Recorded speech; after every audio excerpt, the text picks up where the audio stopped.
December 3. Wonderful Counselor, Wonderful Child.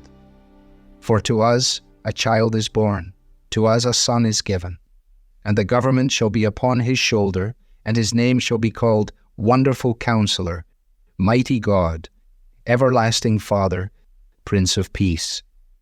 Isaiah chapter 9, verse 6. If it was in your power, how would you go about redressing the tyranny, oppression, and suffering that marks and mars our world?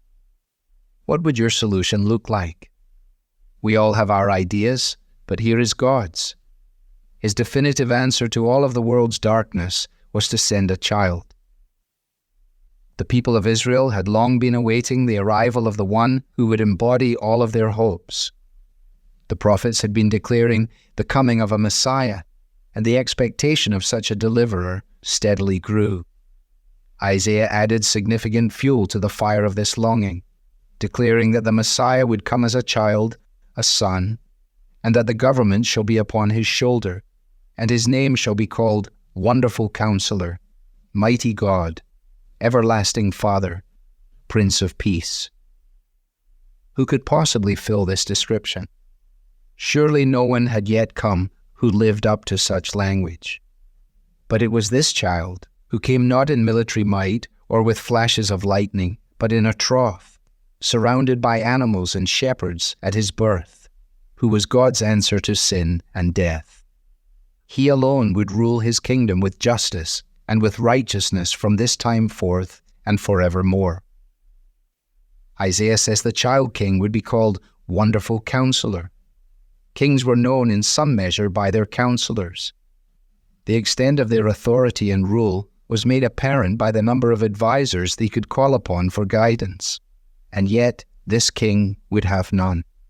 He himself is the Wonderful Counselor. He has no need of any outside wisdom in order to rule with absolute perfection as well as total authority. The same Wonderful Counselor is the sole remedy for all expressions of suffering and evil in the world, including those in your life. Are you joyfully submitting to his plans, and are you bowing your knee to his rule? Have you entrusted all your ways and all your concerns to his counsel? When his ways and yours are not the same, do you accept that he knows better than you and walk the way he calls you to? God's gift to his world is no ordinary child. This is Christ the Lord, your wonderful Savior. Devotional material is taken from the Truth for Life Daily Devotionals, copyright Alistair Begg. It's published by the Good Book Company.